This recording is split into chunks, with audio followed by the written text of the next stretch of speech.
So any questions on any of that? Because I want to get into something like pretty significantly different now.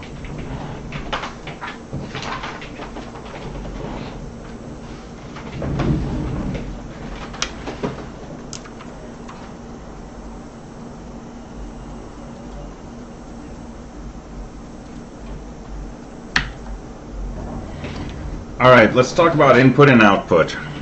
And this is a pretty important topic because most everything we want to do on this processor, which means most of the labs, we have to get things into the chip and we have to get things out of the chip, right? If we just want to deal with the file registers, the memory, we can read those, we can modify them, we can rewrite them, we can put things into WReg, but ultimately this computer, any computer, is more interesting when you can get things out of it and when you can put things into it from outside. So you want to be able to interface with the outside world. Otherwise, it's just, you know, sitting under a tree contemplating all day, which is fine, but not what we want in a general purpose computer. So even though everything is simulated, the simulated system we're working with is this 18-pin chip. Okay, so we're going to look at this figure over here.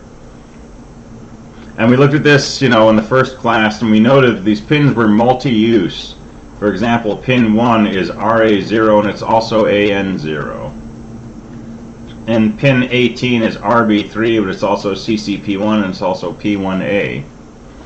So these pins have multiple uses. Okay, we're going to mostly deal with one particular type of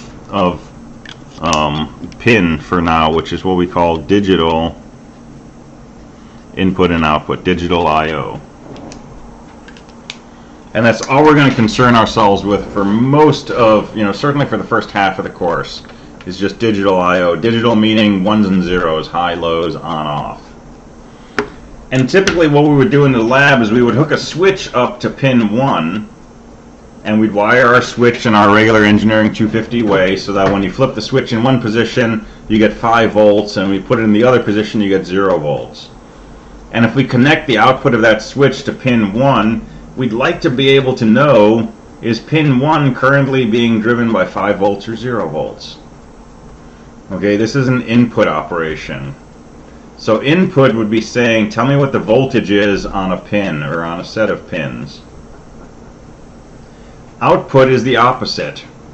Output would be the case where, for example, we have pin 17 connected to an LED, and then a resistor, and then ground. And to turn the LED on, we would say output a logic 1 to pin 17. And to turn the LED off, we'd say output a logic 0. And all of these pins labeled RA 0 through 7 or RB 0 through 7, all of those are available for both input and output. Okay, so these are available for digital input and digital output.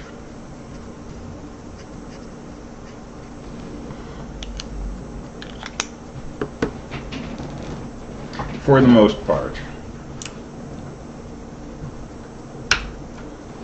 There's a few exceptions. For example, RA5 is really hard to use because it's also a pin that's used for MCLR bar. That's the master clear. That's the clear signal that resets the entire processor, and you have to do some fairly tricky things to be able to read this as a digital input. But RA0, RA1, RA4, RA2, RB3, RB2, RB7, those are easy to use for digital input and output. Okay? But we have to tell the processor that that's what we want to do. Because AN0, that's an analog input. If we want to read an analog value, meaning something that's not digital, something with a voltage anywhere between, say, 0 and 5 volts, we can do that. We can put a variable voltage on pin 1 And we can ask the processor, what's the voltage on pin 1? And it'll tell us it's 1.635 volts. And if we turn the voltage up a little and say, now what's the voltage on pin 1? It'll tell us it's 1.92 volts. Okay, the processor is capable of doing that, but it's also capable of just saying, is there a logic 1 or a 0 on pin 1? It'll tell us it's a logic 1, it's a logic 0. So we have to tell the processor what we want to do with each of these pins. And the way we do this is by loading what are called special function registers. So if you think about the data memory, there's 256 locations that we can use as temporary storage. File register 80 hex is one of 256 locations available to us. File register 0 is another. File register 9 is another. So there's these 256 file registers we can use just for reading and writing temporary values or saving values. But there's another chunk of file registers that have special purposes, special functions, and they're called SFR, special function registers. And they're specified in your data sheet.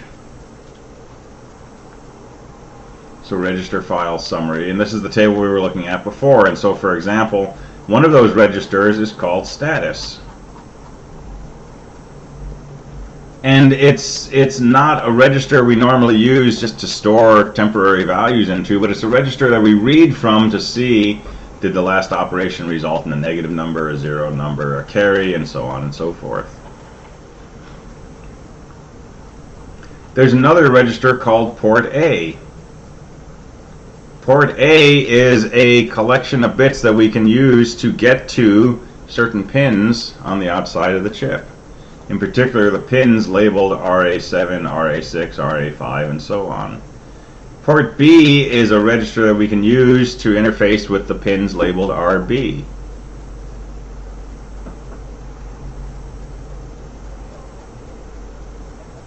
And there's a lot of special function registers.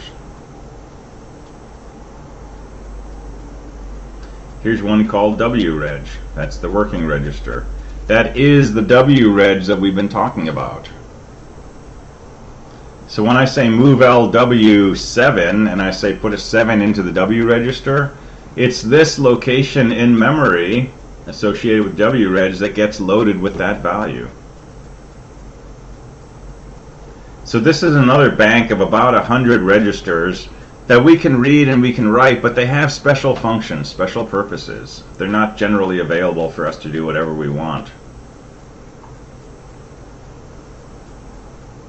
Here's a register called PCL. Guess what that is? That's the low 8 bits of your program counter. So when I power up, this is set equal to 0.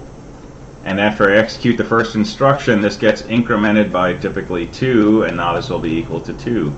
And this is the register that's used to address the instructions in our program memory. And I mentioned before that our program counter is actually 21 bits. Well, this is an 8-bit register, so this register holds the next 8 bits. And this register holds the next 5 bits. So we have 3 of these registers that we put together side by side to make a big 21-bit register. Actually, a 24-bit register. We only use 21 bits, and that constitutes the program counter. So these are our special function registers, but we can access them just like any other file register. We can read them, we can modify them, we can write them. But they are very particular in what their values mean and what changing those values do to the processor. And everything we do this quarter, whether we're setting up timers, whether we're trying to read analog voltages, turn on LEDs, check the values of switches, everything that we do is going to involve manipulating these special function registers. And so a big part of this course is going to be understanding how these SFRs, these special function registers, relate to the hardware inside the PIC processor.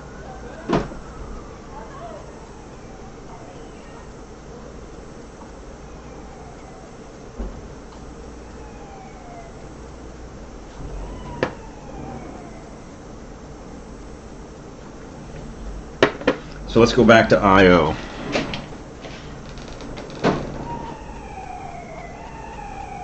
So we have this port A, port B register. And these are related to these pins labeled RA or RB.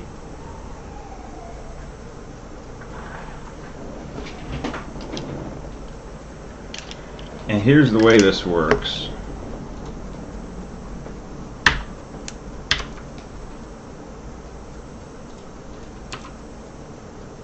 Let me get a print out of this.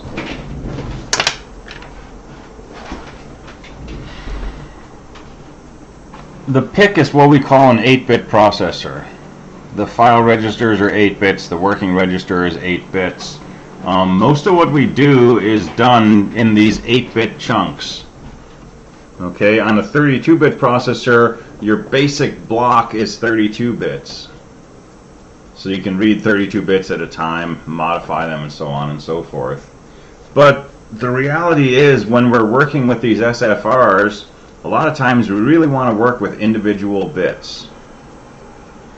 But the processor is designed around the idea of working with 8 bits at a time. So we have to start thinking in terms of breaking these 8-bit things down into smaller pieces.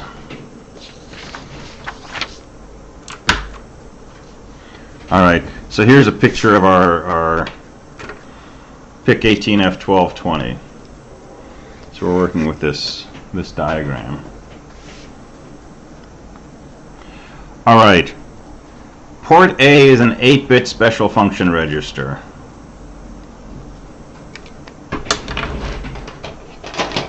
Hold on, I'm going to get a little crazy on us here.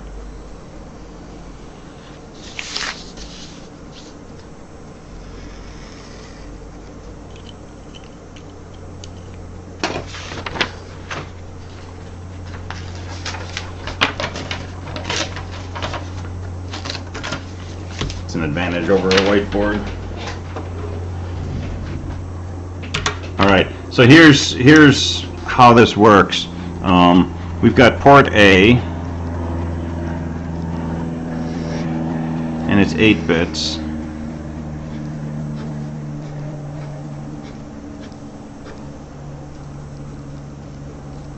And we'll just label these.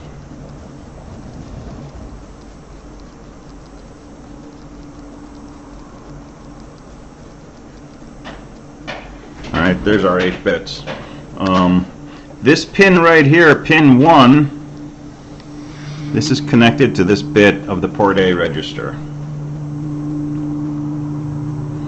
And RA1, that's connected to this bit of the port A register.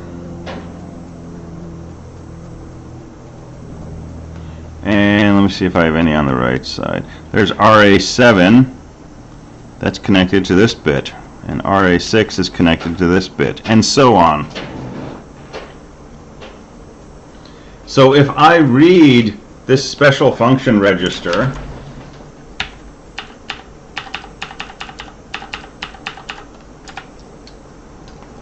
if I read from this register called port A, I'm going to read 8 bits. Right? What are the values of those 8 bits? Well, the value of this least significant bit will be the value that's coming in on this pin 1 of the physical chip. And this next bit will be the value that's coming in on this pin. And so if I have a switch hooked up to pin 1 and I flip that switch so that 5 volts is going into here, and I say, what's the value of port A? This bit of port A will be a 1. And if I flip that switch so pin 1 is now connected to ground, which is a logic 0, and I again read port A, this bit will be a 0. Okay, this is if I set things up correctly. So I can read the values of these RA pins by just reading this one SFR called port A. And I could say something like MOVEF port A, 0. And then my W register will be a bunch of 1s and 0s, where those 1s and 0s correspond to the voltages on these pins, RA0 through RA7. And port B does exactly the same thing, but it uses the pins labeled RB0, RB1, RB2, 3, and so on. So this is the connection between what's going on inside the processor and the outside world, the physical pins on the chip. Okay, is that part making sense so far? Because we're going to start throwing a lot of detail on top of this. But the basic connection between reading this file register that we call port A by doing something like that, and having the bits get their value from the voltage levels on these pins.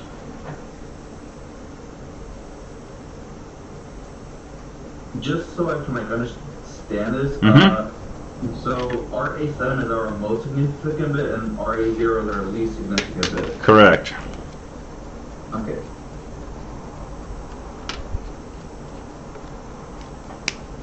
So yeah, most significant bit is over here, that's RA7. How long are the bits stored in port A? As long as they're not actually stored. So if these are input pins, right, as soon as the voltage changes here, this bit value would change. But I won't notice it until I ask the CPU to do something with port A.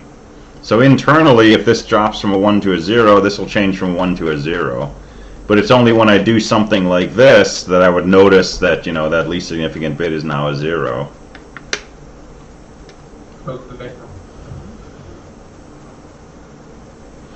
Alright, so that's the input direction. The output direction is exactly the same concept. Suppose that I set these up to be outputs, right? And I do something like clear file register port A. So I asked the CPU to write zeros into each of these locations. Well, if I were to take a multimeter and measure the voltage on this pin RA0, I'd read 0.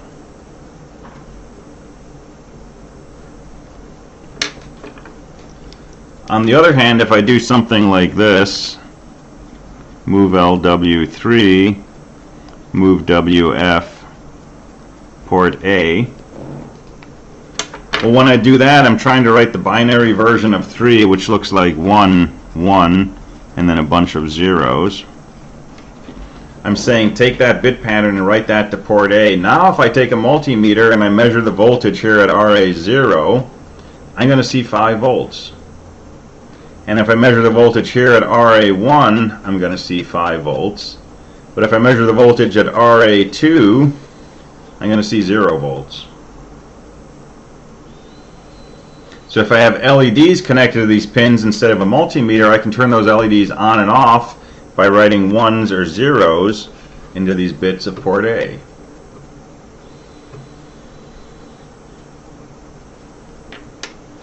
So that's the basic input-output mechanism. And this is something that's typically called memory mapped I/O.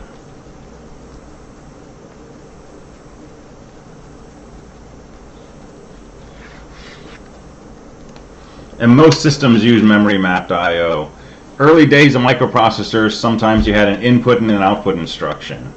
And if I wanted to set something to, set a pin to a particular value, I could use an output instruction. I could say out and, something representing the pin number and the value I wanted to write. Memory mapped, we just have a magic location in the memory of the machine, but it happens to be whenever I write something into here that's used to drive the voltage levels on these pins.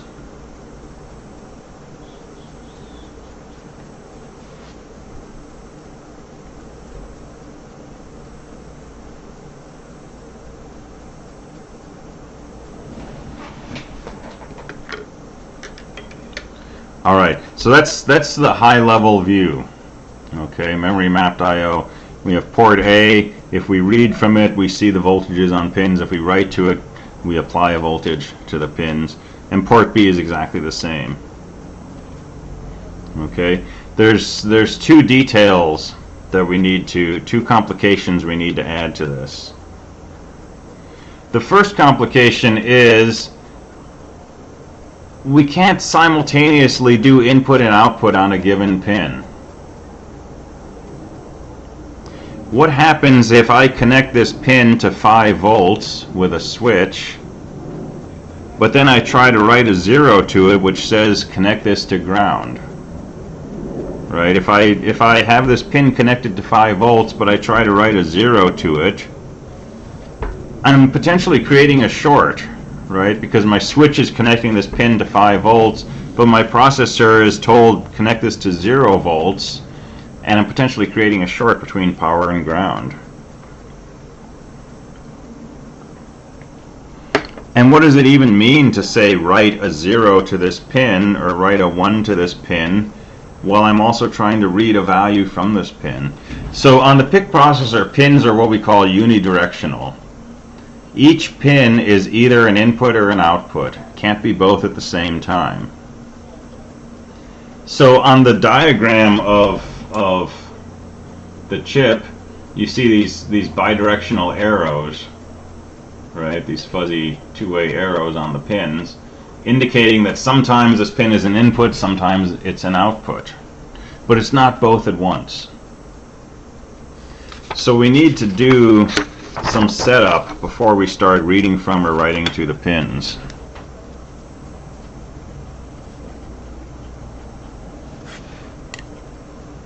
So we have to specify whether each pin is an input or an output.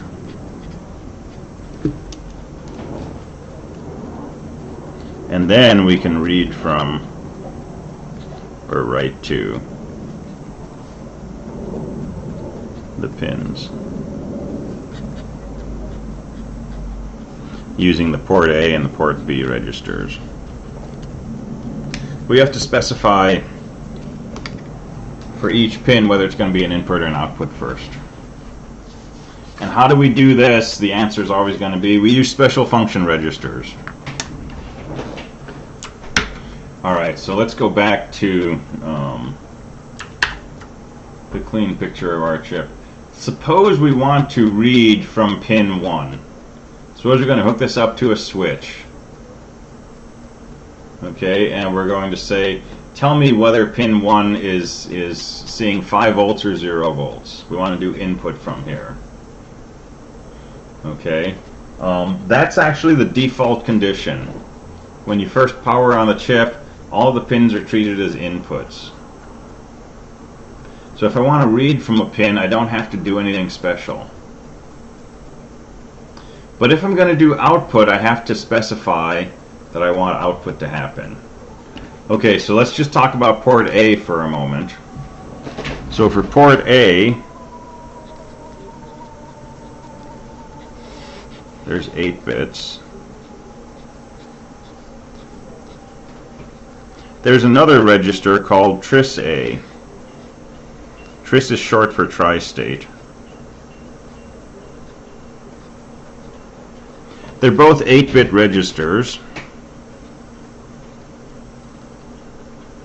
Here's the deal. Bit 0 of TRISA corresponds to... Oh, thanks. Alright, 8-bit register port A, 8-bit register TRISA. Bit 0 of TRISA corresponds to bit 0 of port A. Bit 1 of TRISA corresponds to bit 1 of port A, and so on. Bit 7 of TRISA corresponds to bit 7 of port A. Okay, so what does TRISA do? So I'm using this notation to say bit I of TRISA. Okay, this is a notation you'll see a lot when you look at the data sheets and stuff. Memory location or file register name or something, angle bracket I means the ith bit of that thing. So the ith bit of TRISA indicates whether the ith bit of port A is an input or an output.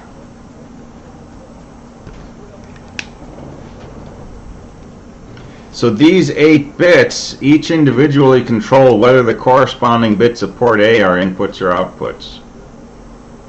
And I can mix and match.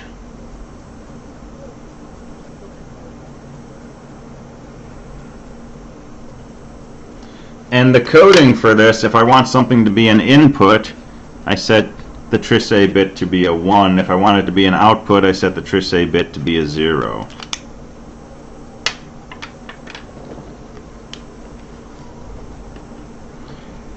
So if I want to read from RA0, I want bit 0 of port A to be an input. I should set bit 0 of TRISA to be a 1.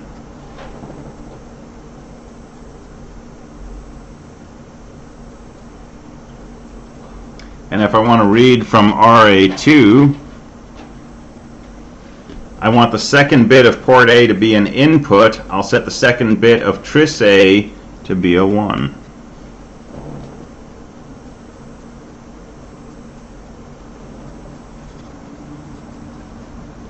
And if I want RA1 to be an output, if I plan to write a value to RA1, I want the first bit of port A to be an output. I'll set the first bit of TRISA to be an output, to be a 0.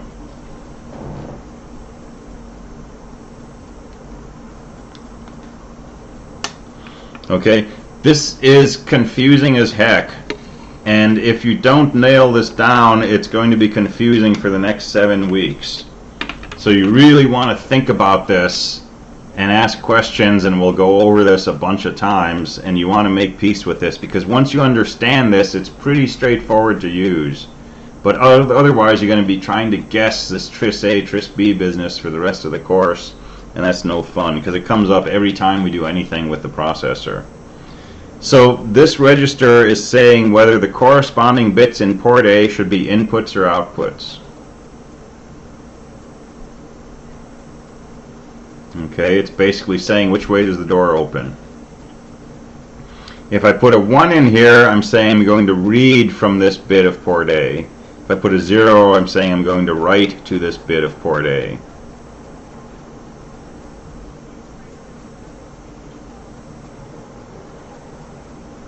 So if I was putting switches on RA0 and RA2, right, which is pin 1 and pin 6, if I wanted to hook switches up to that so I could read inputs from them, I would need to make sure that these 2 bits of TRISA were set to 1.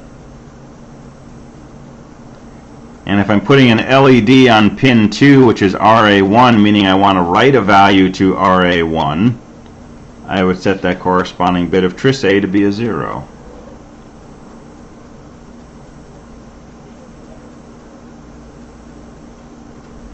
And when you set TRISA, do you do that with hex?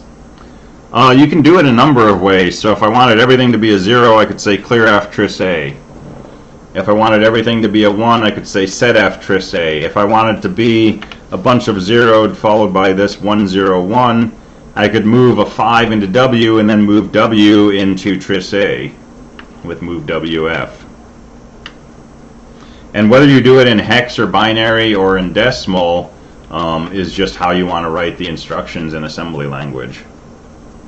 Because all of that gets assembled down into just a bunch of 1s and 0s ultimately. Right? In the end, you just end up with your plain old assembly language code with your 1s and 0s coded up.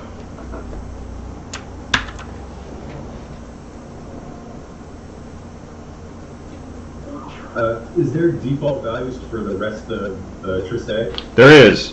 So the default is to set these as inputs. And so if you go to your data sheet and you look at your earlier table of SFRs and you look at TRIS A, over here you see the default values. So TRIS B, all of the defaults are, all the values are 1. TRIS A, all the values are 1 except RA5, which isn't used unless you do something special, because that was the reset line. So the default is 1, meaning the default is to set these up as inputs. And this is something we call do no harm. We would like our processor to power up in a do no harm state. So suppose you have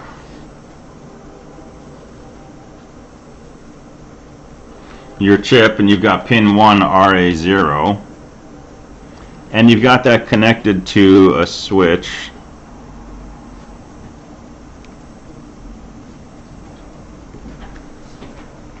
Right, so I can close the switch to send in a 0, I can open the switch to send in a 1.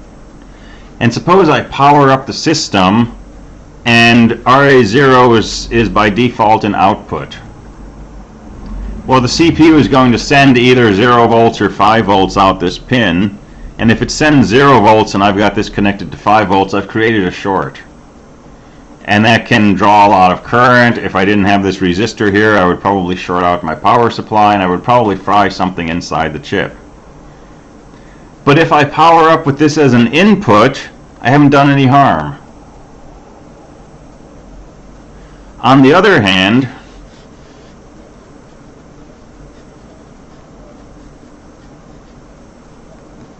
if I'm planning to use this as an output, if I have an LED hooked up to this, and I power up and I start off by assuming this is an input, have I done any harm? No. I'm trying to read from something that's connected through a resistor and an LED to ground. Well, that's no problem. It's not an interesting value, but it's not going to blow something up. It's not going to make smoke come out of my circuit.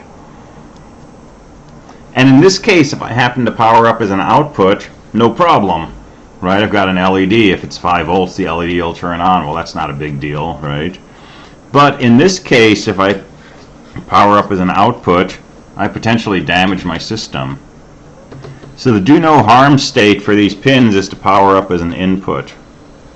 So that's why the default value is set to that. And that's pretty common in most microprocessors. Most processors have multiplexed pins, and you have something like a tri-state register to say is this input or output, and the default will be an input. But that's a theme that we'll come back to from time to time. This idea of not having your system go into some strange mode when the CPU starts running. So these defaults are chosen oftentimes based on that idea of starting off in a state that's harmless.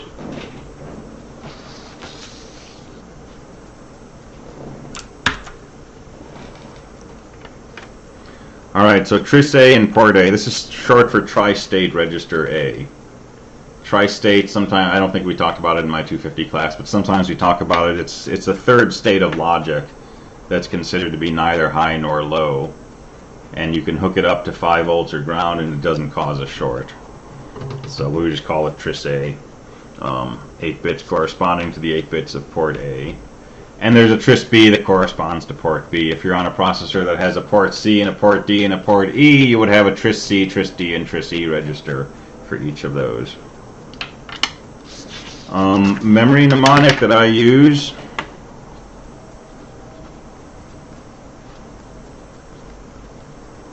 Right, there's your 1, there's your 0. So input is a 1, output is a 0. Just look at your first character. That's how I remember it.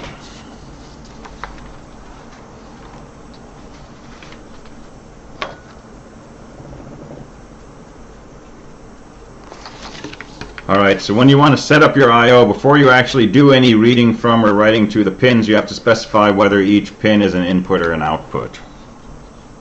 That's the TRIS-A or TRIS-B registers. And remember, everything is done 8 bits at a time. So if I were to load the number 1 into W and copy that to TRIS-A, and then load the number 4 into W and copy that into TRIS-A, TRIS-A is not going to be equal to 101. It's going to be 100.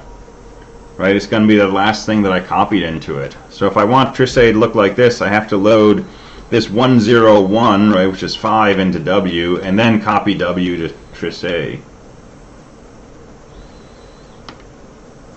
So everything's done a byte at a time, even if you want it to happen a bit at a time. There's some other instructions we can use, these bit set and bit clear instructions that we'll talk about another time, that will let us toggle individual bits inside a register. But if you're just doing a move F or a move WF or a move FF, it's going to be all 8 bits.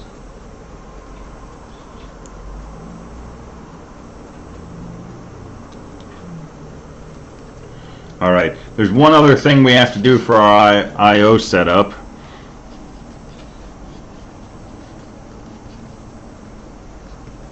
Which is we have to say, do we want this pin to do analog I/O or digital I/O?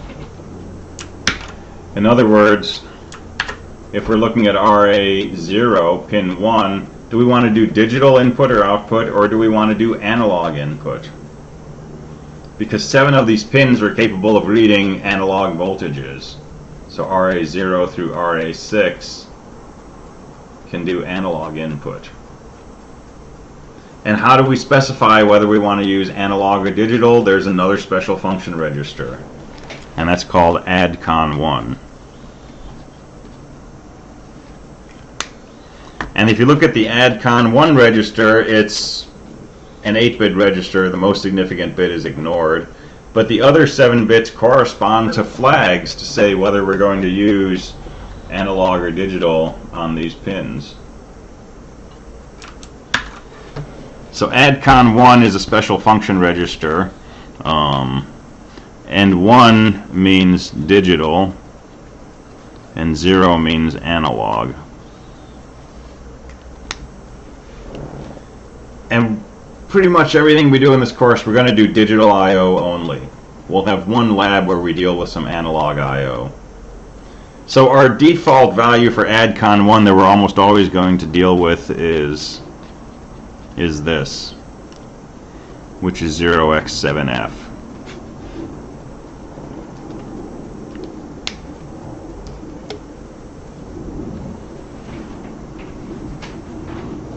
Okay, so that lets us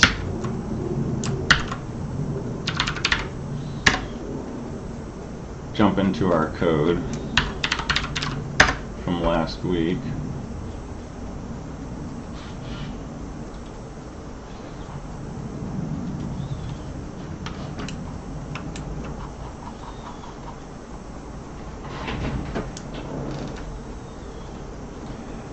So what happens in our code from last week for lab 1? Clear F port A, clear F port B. That's just something we do in the beginning. I don't think it's strictly necessary, but it's putting them in a known state. But this is absolutely necessary. Move a 7F into W and then move W into ADCON1. And what that's doing is it's setting up ADCON1 to say all of the pins that we're going to work with are going to be digital. So we're not going to do analog I/O, we're just going to do digital.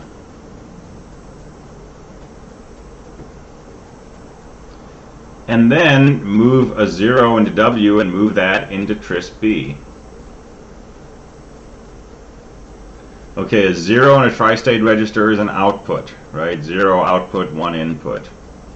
So if we're making all 8 bits of TRISB 0, that means we want all the bits of port B to be outputs. And that's what this comment says. Set port B bits 7 through 0 as outputs.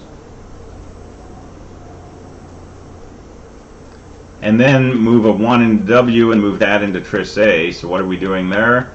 We're taking the TRISA register, we're setting the least significant bit to 1, which means input. So bit 0 of port A, which is RA0, we're setting that up as an input.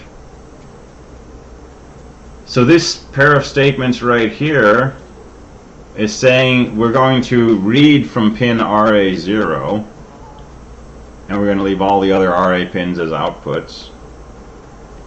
And these two statements are saying we're going to output to all 8 pins of port B.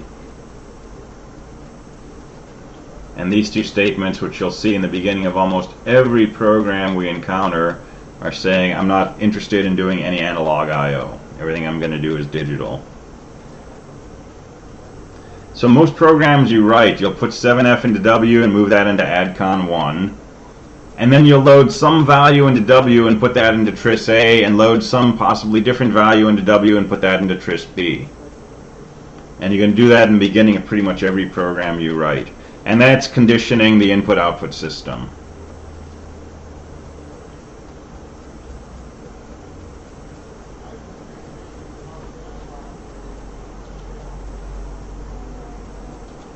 Alright, so let's start looking at Lab 2. And so part of Lab 2 is about doing input and output. That's all that stuff that we've been talking about. But you're also going to build yourself an adder. So you're going to make a 4-bit, a program that will add 4-bit numbers. So the start of the lab rehashes a lot of what we've been talking about, but it talks about it in a different way. So read through this, right? It's another treatment of the same material, but it might make more sense, or it might mesh with what we've been saying. But TRISA is a direction register, right? Input or output. PORTA is the actual values. ADCON 1, we're just going to set to 7F. Okay, so here it talks about read, modify, write operations. Here's some examples of setting up ADCON and TRISA to do 4 bits of output and 4 bits of input. And there's a mapping between the port and the I/O pins. I don't think these pin numbers are correct. I think Izad meant to fill those in.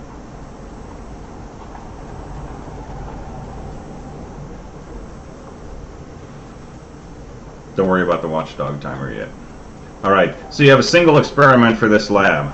And the experiment is to make a 4-bit adder. And here's the idea. So you're going to read in 2 4-bit numbers. The first ones are going to come from RB 3 through 0. The next 4 from RB 7 through 4. You're going to add those together and put the sum out on port A, bits 4 through 0. So port B looks like this.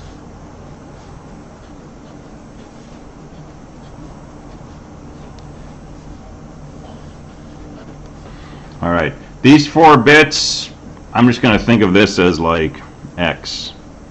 Okay, it's a 4-bit number. And these 4 bits I'm going to think of as another 4-bit number, Y.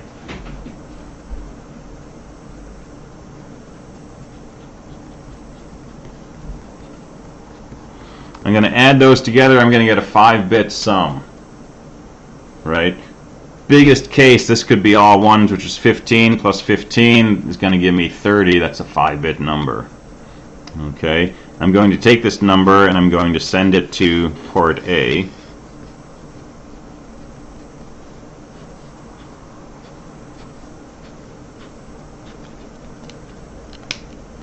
And where am I going to write my 5 bits? These 5 bits right here. And I'm not going to worry about these upper bits. So you want to write a program that reads in from port A and then somehow breaks it up into 2 4-bit numbers, adds those together to get a 5-bit sum, and then pushes that 5-bit sum out to port A.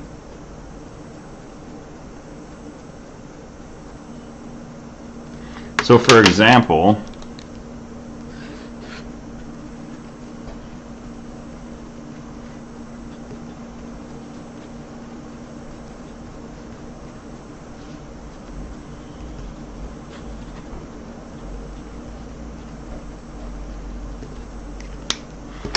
if port B had that 8-bit value coming into it, what your program should do is treat that as 2 4-bit numbers. The first number is 0001, that's 1. The second number is 0001, that's 1. Add those together, that's the number 2. Write out the number 2 to port A. That's what you should write to port A.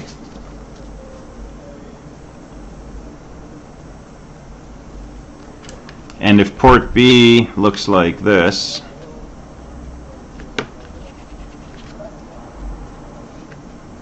zero zero one zero zero zero one one, right? Your program should break this into two 4-bit numbers and say, well, this is the number 3, and this is the number 2. 3 plus 2 is 5, which is 00101. So it should write the following bit pattern to port A, like so. And your program is just a big loop. It continually reads port B, splits it into two 4-bit numbers, adds them together, pushes that sum out to port A, goes back, does it again.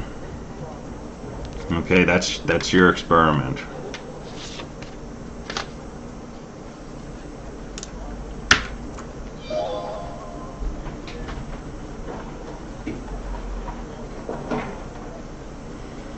And there's an extra detail here, which is your program should notice when your variables that you're adding together, x and y, when they've changed. And it should only write out to port A when one or both of these have changed.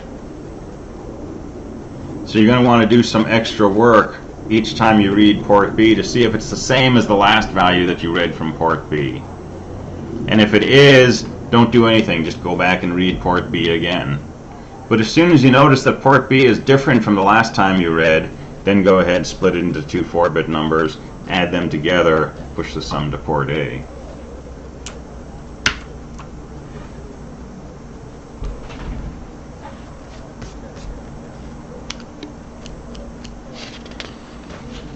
So if you had two 4-bit numbers stored in memory, and they were stored with the upper 4 most significant bits all set to 0, adding them is easy.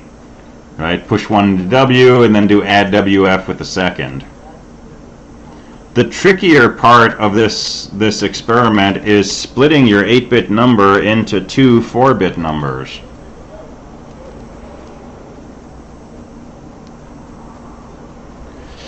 And let me give you a couple of ideas on how to do that.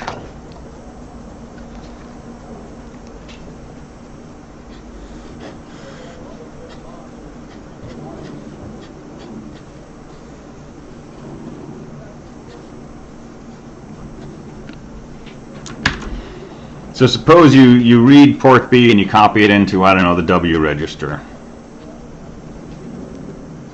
So that's just move port B, comma 0. So now my W register looks like this. Well, I want the value of X. And W reg is not the same as the value of X because it's got this extra stuff up here. What I really want is W to look like this.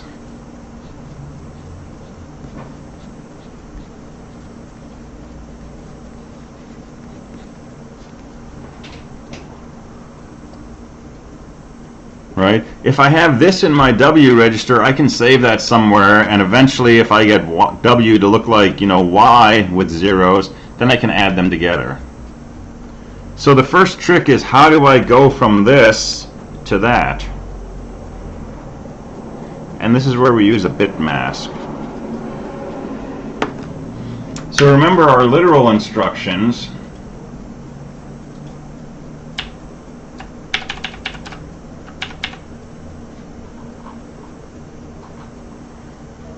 Right, we can add a literal value to W. We can also logically AND a literal value with W. And if you think back to Engineering 250, there's this thing we can do with ANDs and ORs.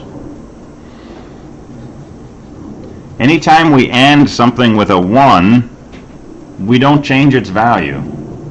0 ANDed with 1 is 0, 1 ANDed with 1 is 1. So if we AND a bit with a 1, we'll just get that same bit back. So if we AND with 4 1s down here, whatever values we have for X, those will be the values that we end up with in W. But if we AND something with a 0, what do we get? We always get a 0. So if I were to AND with these 4 zeros, whether this is a 1 or a 0, When we AND it with 0, we're going to get a 0. And whether this bit is a 1 or a 0, when we AND with 0, we're going to get a 0. So if I put the contents of port B into the W register, and then I say something like AND with the literal value hex F, which is this bit pattern here, this is what my W register will look like.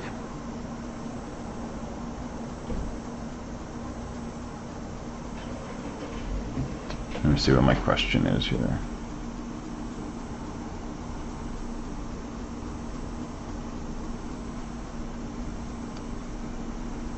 Why ANDing with 0 always gets a 0? Oh, yeah.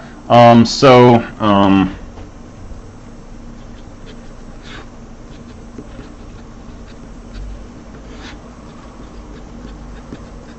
make out your AND table.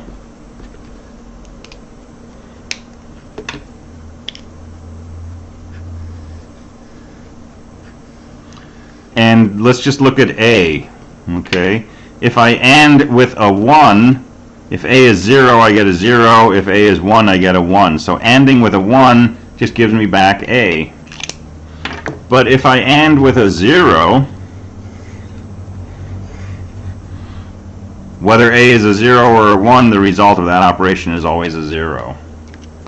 So it's just what an AND gate does. So I'm thinking of B as a bit mask, and by setting B to a 1, I preserve the value of A on my output. By setting B to a 0, I force my output to a 0.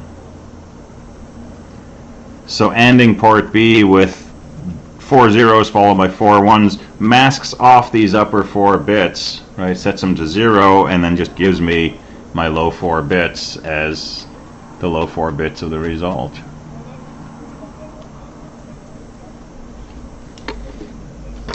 So that's what you can do to get the value of X. What about the value of Y? There's an instruction, it's a byte-oriented instruction called SWAPF.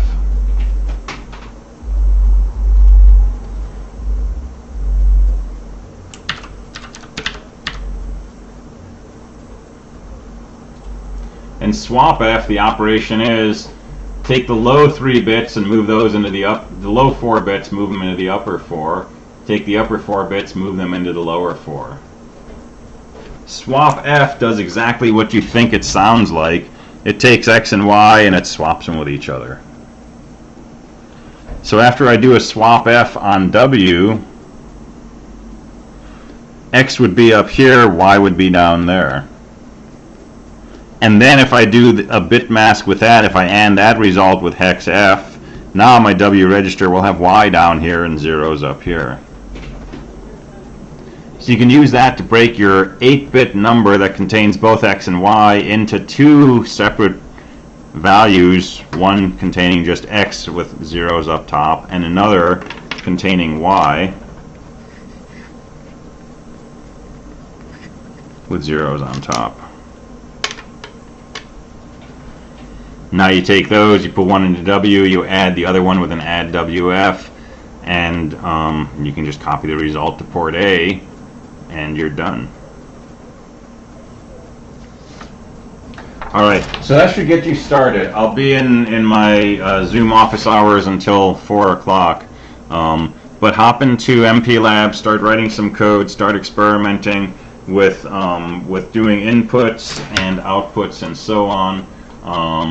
And on MP Lab, right, use your stimulus options to do things to fire certain pins. So for example, if I want to control the RB pins, right, I can set up a pin for RB0, and I can make something which says when I fire this I should set it high or set it low or toggle it. So you're going to want to set up a bunch of stimuli, right, for your port B pins, or, you know, fake it maybe when you're working on this part of your code to do the bit swapping. Don't worry about port B, don't worry about port A. Just move a literal value into W and see if you can split it up into 2 file registers, right? And once you've got this working, then go on and work on the section to read from port B. and then work on a section to take the result and write it out to port A. So that's going to deal with the ADCON registers and the TRISA and TRISB registers. So you can break this into pieces and work on it from there. You got 2 weeks for this lab. Okay, I believe I made it due 2 weeks from today. So, because it's got so many different concepts to it. But go ahead and start working on it. I'll switch over to my Zoom office hours. And I will talk to you in there. All right, thanks.